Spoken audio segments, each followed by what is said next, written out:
see what I can do. Okay, well, I'll wait until screen.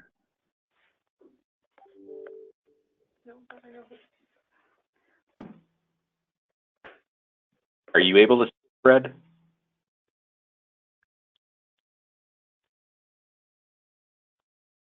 Amy, can you see Brian's screen? Yeah, I can. So what I can see right now is it says organization selection and management. Yep.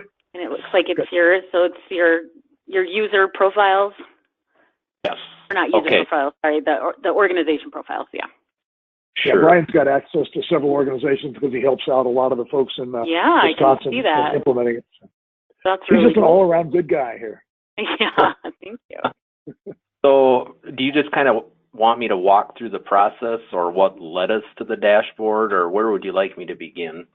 No, just right into the nuts and bolts, because I understand essentially how the dashboard works, and but I just want to see how it's used in day to day. So, for example, ultimately we'd like to be able to have our administrator look at a program and take a temperature reading of the program, but I need to know how managers use it, how staff link into it, because basically we just have our strategic plan and our assessment monitoring plan entered into it right now, but we'd like to see, how does it work with active programs, and I just kind of want to see how you use it, just an overview. All right, well, I'm going to jump right over to the group section. So we're under our Polk County Health Department right now, and our groups are going to pop up, and you can see we have different levels. So the health department is part of the community services division, so it's 3 departments under one. Okay. So we have that level identified, and that's sort of dedicated to high-level projects, like we're doing a QI project around centralized reception. There's lots of activities and things like that are going on, and then we just assign those activities to whoever's in charge of them. There's different levels. There's administrative levels, and then kind of user levels and read-only levels and things like that. There's an admin only, and then really what we do is we break down each particular program within the health department. And certain staff obviously have visibility to their programs, or other things like strategic planning, performance management, quality improvement, things like that. So basically at the group level, it's broken down. You can see on the very bottom here, I'm going to highlight it blue. That's our CHIP. So we navigate our community health improvement plan through there. We have extended licenses to our 3 medical centers. They're key partners in the CHIP. So now they have access to this system, and they're able to input all of the good work that they're doing under the respective priority health areas. So that's kind of how we break it out. We currently are undergoing a bit of a reorganization within our department to where we'll have a clinical program coordinator, a health promotion coordinator, and a prevention coordinator. So this grouping that you see here is going to change a little bit. The clinical program coordinator, for example, is going to have access just to their programs that they provide management for. So I'll be working with Fred and Andrea to transition that over. Getting down into the services and initiatives, I thought I would use, what would be a good one for me to use? I think I'll use the community health needs assessment. You have the ability to put in your vision and mission. We simply haven't done that yet for our community health improvement plan. But the services and initiatives that we identify underneath that, first off, is the process for our CHA. That's outlined so that we're on a 3-year cycle for that. So every 3 years, there's a standardized process in place to be able to navigate us through the CHA process. You can see then that we've got our priority areas that we're currently focusing on under our CHIP. We have nutrition, physical activity, mental health, substance use. We have the actual facilitation of the CHIP process as well outlined. We have a separate breastfeeding coalition, and then a few other activities underneath that administration. But if I just use, I'm just going to use NPA as an example. Within our work plan of the NPA, identified based off of what our objectives were in our CHIP, we lay out some of our goals in here. So you can see that the goals that we have identified, they align with the work group and the priorities identified in the CHIP. So if I just kind of talk about the first one there, the increasing the number of Polk County residents, drilling down further, we have objectives that are tied to that. And again, it's assigned based on whatever level you want. So one of our objectives was to revise and update our countywide recreation guide. It's just a web-based that kind of shows outdoor recreational opportunities within our county. And then underneath that, whoever is the objective lead, they have identified, for example, the following activities underneath that. And we have the ability to do, the system has the ability to do whether we want to call it a project-based or a quantitative or a quality assurance type activity. The easiest that we've found to get staff to learn and understand the system is to go with those project-based activities because they're more subjective than objective, and basically you're narrating where you're at with with the status of whatever that activity is. You have the ability to control the level, whether it's red light, yellow light, green light, or gold. As we've gone, now into our third year, we've transitioned staff over to something more measurable.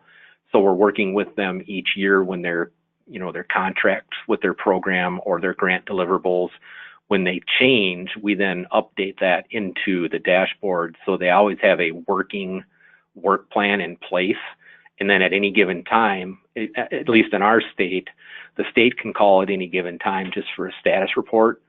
Well, this allows us to just kind of click, print a report, and they can see in real time the status of our grant objectives or our work plan activities.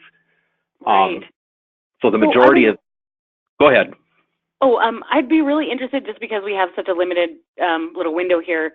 So, and we're in the process of implementing our CHIP as well, so this makes sense to me.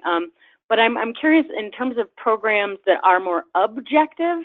So when you're talking about, we've noticed difference when you're trying to measure, for example, health promotion activities, it's helpful to have subjective measures like that. But if you're, looking more at our environmental health programs, I'd be interested in seeing how those are measured by your dashboard. The ones that we have that are quantitative, I'll probably give you the best example I have is immunization. Okay. So I'll pull that up here. And under immunization, you kind of have your priority areas. We conduct school flu clinics. We have GAC objectives, that's our reporting. And then we have the VSC program. Just as an example, under the VSC program, we want to ensure program requirements are completed. Our objectives are laid out kind of as you see right there. The benefit of doing the quantitative or the quality assessment is you can generate reports, simple bar graphs and pie graphs and things like that kind of show the status. What I've found to be most effective is the quality assurance option. It allows us to set minimums and maximums. So for example, if we need to do X number of water assessments per month, we'll set a minimum and a maximum, and then environmental health will go in once a month and they'll simply indicate how many that occurred. And as a manager, I'm just looking for the dots to be in between the two lines. Then I know that they're on track. So that's just an example of how we do that. In the immunization one, for example, you have 24-month requirements for 2-year-olds. So we have the ability in real time once a month to input what our percentage is at. So we set a quantifiable number on that one. And then each month it allows us to kind of keep a running tally of what the percentage is at. Cool. Can I see the environmental health section? I saw that in your groups list back there. And I'm just curious to see which programs you have listed under environmental health there, and a number, if you go further back up, under, number 3. So under that, we've got, right now we only run 2. We run our radon testing through that, actually 1, the 2017 radon and the 2018 radon. You can see that we've hidden the well testing because we're currently in contract negotiations right now, so that may change. So we've just inactivated it right now. Honestly, we're agents for pretty much everything in the state. We do our tattoo, body piercing, oversight, restaurant licensing and inspections, hotels, things like that. Our environmental health. Go ahead. Oh, sorry. I was just going to say, so why is that? Are you guys choosing not to put that stuff in the dashboard? Right. The issue with our environmental health is a lot of them are reporting things already into a mandated state system. Okay. So they utilize this program less. It's more of the internal performance measures or those programs that don't already have a state database in place. Gotcha. Okay, that makes sense. Yep. So what we'll do in situations like that is if, for example, in the tattoo, body art, piercing inspections, we've got to do X number of inspections, but they report that to a separate database. They'll still come in here once a month and provide just a narrative status report of, yes, we entered into the system for this month. So then we at least have a snapshot that they're staying current. Gotcha. Okay. Would it be possible to walk through, so let's say you have, how do you send a message to us, like your management person wants to check in to see a status update on a particular project, but they need the staff person to update it? Is there a tickler system, or how do you, when you do have staff update it? Maybe Fred can speak more to that. We have ours set up that the system will automatically send an email once a month. Okay. You have the ability to do that more frequently or less frequently. Am I correct there, Fred? Yeah, well, the minimum is once a month, and then you can go all the way down to once a day if you want to. Okay. And go up, Brian, since you've got your screen, go up to the main menu up there. Okay, I just got to move the other piece here. Yep. And then, then go down to settings,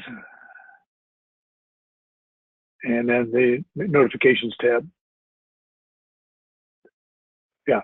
So this is where you set those email notifications. What most people do is once a month.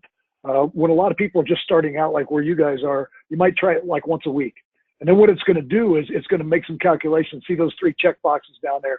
Number 1 says, have you been in the last 30 days?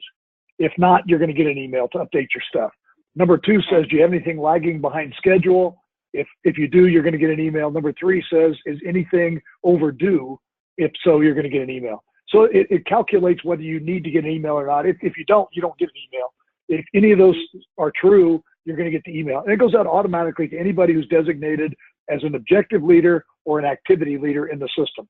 And then they get the chance to go back in either to the main system or through the quick update system and just do those quick updates on the status. Like a lot of people use it for things like restaurant inspections. So you got 5 restaurant inspectors. Each one of them is tagged with doing 20 restaurant inspections per month. And so you have a separate activity for each of those people that says 20. Then you roll that up to the objective level as typically quantitative measurement activities, roll it up to the objective. So it would be 5 times 20 would be 100 would be the target there. So at that point in time, then what you're going to have is those people are assigned, each of those restaurant inspectors is assigned as the leader for their activity. So they will get the monthly update, and then they'll just go into quick update and put in, I did 20 restaurant inspections this month, hit save, and they're done. And then it automatically rolls up to the objective of doing 100 restaurant inspections per month. Perfect. Does that make sense? And just a quick question about, sorry, and this might be another Fred question, Brian. So user licenses, so right now we only have, I think, 10 licenses, and we have a total of, we want all of our management staff to have access, but, some staff need access more than others, like our EH staff. So we should have licenses for we only have 17 employees in the health department, so it might behoove us to add more licenses. Yeah, you need to have licenses for everybody who's going to be doing an update. And the idea of, FAB accreditation, they really want everybody to be involved if possible. So, the idea is to add a few licenses and then maybe even have some external folks like Brian does, his hospital folks who have licenses to be able to come back in and do the updates. So, I highly recommend that to get to that level. But, it's probably something after we get the plans in there and get you structured. Don't worry about it. We'll get you upgraded at that point in time. And by the way, you're in between your update period, so we prorate the license cost for you, so it really comes pretty darn cheap. Oh, good, great. Okay, thanks. So I wanted to show you. Always like to hear pretty darn cheap. Yeah. Yeah. I wanted to show you something that as a department head that I use almost on a daily basis, and it's what you're seeing on the screen right now. So at any given time, I can come in and look at the status of every activity. So right now it's showing activity level. If I clicked here, it would show objective level. It's just got to refresh itself. It's doing a billion calculations in the background here, so it takes it a second to do that. Sure. Yeah, it might be a little delayed because we're remote accessing here. But I'm going to go back to the activity level and just give you an example of how in 30 seconds I can see what activities are lagging, and I can see who's assigned to them, and I can even drill down to the specific activity level here once it refreshes. There we go. So just at a glance here, I can see staff that's in red means that they haven't gone in at the time that they're supposed to for updating. So then I follow up with an email, or I walk down and say, hey, what's going on? Right. Yeah, we're fond of that message too. Yeah, Brian's a big guy, so when he walks down there, they listen. Yeah. But what I really try to focus on is those activities that are in the red. You can see we've got 22 that are currently behind. If I click on that, it's going to specifically show me what those activities are. So I don't have to navigate through each program to find out which ones they are. And then I can click on any one of them, and it's going to show me, for example, this particular staff hasn't updated anything in the notes in the comments. So that's something that's needing follow-up. Okay. Yeah, okay, cool. And sorry, I'm just reading over your, okay. Yeah, as you can see, what we try to do is frame our activities so that they follow the SMART criteria, so that whenever possible. Yeah, I see that. Yep. Smart, whenever we call possible. them SMARTOs. Yeah, okay. Try to make it a metric instead of something that's more qualitative. Yes, exactly. Yeah, okay. We're trying to convert all of we're doing a bit of a management shift right now, and so that's something we're really striving to do. Is there was a lot of subjective language in our goals, and of course they were misinterpreted a lot. So, okay, very interesting. Yeah, just FYI, Amy, we have a lot of clients who are using environmental health stuff. Restaurant inspections, plumbing inspections, whatever, and a lot of those are very quantity oriented. So I'll be happy to work with you to get your environmental health plan structured properly in there so that it's down to the proper activities. I would really appreciate that. Yeah. Oh, my pleasure. Yeah, if you have something you can send me to get started, I'll go ahead and put some parts of it in there, and then you and I can do another go-to-meeting and walk through it and dig a little deeper into it. Okay, yeah, I can send you an Excel spreadsheet of all the stuff we're tracking. And right now, and I think you can, I'm sure Brian kind of relate to this, for years we've just been tracking counts as our metrics, but not giving it any context. So we're in the process or I'm in the process of trying to give context to all of our data points. So like you were saying, if our inspector does 10 inspections a month, what does that mean? Is that a lot? Is that not enough? Is that average? We don't know. So we're just kind of fumbling around in the dark right now. So we're trying to really apply that metric. We call them SMARTOs, SMART objectives, trying to get every department to have that. So this is really, really neat to see just what that looks like in practice. And I'd be happy to, having been at the local level and sort of navigated through this system, feel free to reach out to me at any time too, and I can at least point out rabbit holes that I shouldn't have gone down, sort of a thing. Okay, yeah, I'm afraid of those. Yeah, okay. Well, then I think from this point, what I'm going to do is, Fred, I'm going to send you some stuff and actually try to put it together before I start asking Brian some questions, because I think I've seen kind of all my questions are answered actually already. So and if it would be really helpful. If it would be helpful, for our staff when we were orienting them to this system, some that would also some are more visual. So we actually created a Word document that aligns with the structure of the dashboard. So for those people that are more methodical, they can lay out their work plans on paper, and then we can simply copy and paste them into the dashboard. Oh, cool. Could you send that to me? Do you have my email address through Fred? I do. Okay, If cool. If not, I'll send it to Fred and he can forward. Perfect. You were both on an email that I introduced you to, so you both have each other's email address. Oh, great. Okay, great. Please copy me on anything that goes back and forth, just so I can stay in the loop. You got it. Yeah, absolutely. And I really like, so it looks like also here, I'm just still looking at the same screen. I like that you give a metric for the green, yellow, and red, because I think that was another question I had was, I want to make sure how to avoid that. Like if people are saying, oh, it's complete, or it's sort of complete, or it's not complete, like how are we defining that? So, okay. And if you choose the quality assurance option, it prompts you through that process to set your minimums and max. Okay, cool. All right. We'll walk all through that when we put your EH stuff together. We'll show you all those different options. Okay, sounds good. Oh, this is exciting now. It feels a lot less overwhelming and a lot more exciting. Okay, thank you. I'm so glad to hear it. Anything else you want to see? Nope, that's it for right now. I mean, I was primarily just getting bogged down with where to start breaking these programs down. So this is good. I like to see one thing that helped how we listed the groups out. Sorry. Yeah, we chose to take those programs that have very black and white deliverables and loaded those first. Okay, gotcha. And then the more nebulous ones, or the ones that require, documentation of 800 different metrics just to achieve program objectives. Right. Yeah. Those are a little bit more complex. Yeah, exactly. Okay, well, thank you, gentlemen. This has been very illuminating, and it's nice to know that if I have more questions, we can just, check back in. Yeah, feel free. Okay. Brian, thank you so much for your time. I do appreciate it. Absolutely. And Fred, I will send. Oh, sorry. Thank you, Brian. Go ahead. Have a good rest of your day. Buddy. Okay, you too. Bye-bye.